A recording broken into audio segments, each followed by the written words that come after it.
তোমাদের সকলকে আরেকটা ভিডিওতে স্বাগত জানাচ্ছি এবং এই ভিডিওতে আমরা এভারেজের একটা প্রশ্ন দেখব এবং তার ম্যাজিক্যাল সলিউশন দেখব। প্রশ্নতে বলেছে একটি আঁকার স্কুলের 10 জন ছাত্রের বয়সের গড় 10.3 বছর। এদের মধ্যে 3 জনের গড় বয়স 12 বছর এবং অন্য 5 জনের গড় বয়স 9 বছর হলে বাকি দুজনের গড় বয়স কত? তো খুব সিম্পল, 10 জনকে আলাদা আলাদা গ্রুপে আলাদা আলাদা তথ্য দিয়ে তোমার কাছে জানতে চাইছে। এবারে প্রথমে আমি বোঝাতে চাই যে গড় মানে এভারেজ মানে আমরা কি জানি? এভারেজ মানে আমরা জানি ইকুয়াল ডিস্ট্রিবিউশন, অর্থাৎ পার হেড একটা ব্যালেন্স। এটা তোমাকে মাথায় রাখতে হবে এভারেজের প্রশ্ন সমাধানের সময়। তাহলে কি হবে দেখো, যে 10 জন পার হেড 10.3 বছর করে রেখেছে। এবারে যখন আমরা 3 জনের হিসাব দেখছি, 3 জনের হিসাব তাদের আছে 12, তাহলে 10 জনের সঙ্গে যখন ছিল তখন ছিল তাদের কাছে 10.3, যখন 3 জনকে আলাদা দেখলাম তখন কিন্তু 12, অর্থাৎ এদের কাছে বেশি আছে কত? ডিফারেন্স করো 1.7 বেশি আছে। এটাও পার হেড আছে, হ্যাঁ এভারেজে আছে মানে পার হেড, অর্থাৎ 3 জনের কাছে 1.7 বছর করে বেশি আছে। তাহলে টোটাল কত বছর রয়েছে 3 জনের কাছে এক্সট্রা? তো 3 17 51 আর 1 ঘর পর ডেসিমাল হবে, যেহেতু এই ক্ষেত্রে ডেসিমাল রয়েছে। তাহলে 3 জনের হিসাব করে নিলাম যে ওদের কাছে গড়ের সাপেক্ষে 5.1 করে মানে বেশি আছে, মানে ওদের কাছে টোটাল বেশি আছে 5.1।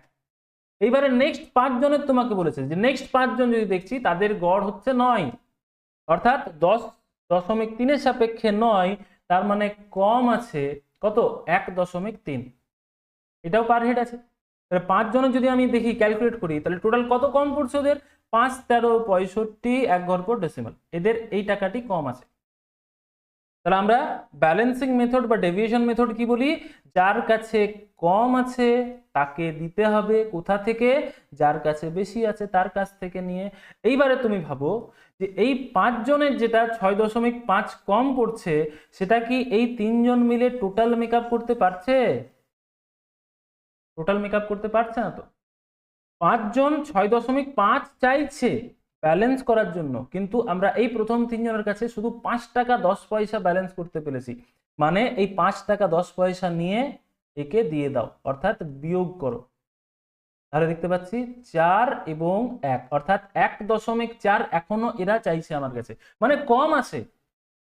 তাহলে এদের এই ব্যালেন্সটি কে দেবে? তো দেখতেই পাচ্ছ এখনো 2 জন বাকি আছে কিনা, কারণ টোটাল 10 জনের মধ্যে 3 আর 5 8 জনের হিসাব হয়েছে।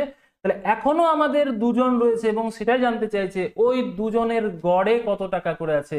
অর্থাৎ আমি এই ক্ষেত্রে টাকাতে বলি যাতে বুঝতে সুবিধা হয়। তাহলে গড়ে যেহেতু 10.3 থাকে, তো তার মানে আমরা এই ক্ষেত্রেও বুঝবো পার হেডেরই হিসাব করব যে 2 জনেরও পার হেড 10.3 আছে। মনে রাখবে এটা কিন্তু পার হেড হিসাবই করছি আমি, 10.3। এইবারে এই আগের গ্রুপের 1.4 যেটা কম পড়ছে, যেটা 1.4 কম পড়ছে, টোটাল 8 জনের দেখো হিসাব করছি। 3 জনের যখন 5 টাকা 10 পয়সা নিলাম এদেরকে দিয়ে দিলাম, তার মানে ওভারঅল 8 জনের হিসাব হয়ে গেল। তাহলে 8 জনের কাছে 1 টাকা 40 পয়সা কম পড়ছে। তাহলে এই টাকাটি কে দেবে? ওই 2 জন দেবে। কিভাবে? পার হেড, যেহেতু পার হেড হিসাব করছি। তাহলে 1 টাকা 40 পয়সা যদি 2 জন মিলে দেয় তাহলে একজন কত দেবে? তাহলে 1 টাকা 40 পয়সাকে 1 টাকা 40 পয়সাকে হাফ করে দাও, অর্থাৎ 70 পয়সা। তার মানে তোমার জাস্ট এইটুকু করার ছিল যে 2 জনের গড় কত? 10.3 এর সাথে শুধু তোমাকে যোগ করে দিতে হবে 70 পয়সা, অর্থাৎ 10 টাকা 30 পয়সা আর 70 পয়সা, তার মানে 11 টাকা বা 11 বছর তোমার আনসার অপশন এ তে ছিল রাখা। এবং আশা করছি এই কোশ্চেনটির সলিউশন তোমরা বুঝতে পেরেছো, যেটা আমরা ব্যালেন্সিং মেথড ইউজ করি। যদি এই ভিডিওটি তোমাদের ভালো লেগে থাকে তো লাইক করতে ভুলবে না এবং অতি অবশ্যই তোমাদের বন্ধুদের সাথে এই ভিডিওটি শেয়ার করে দেবে।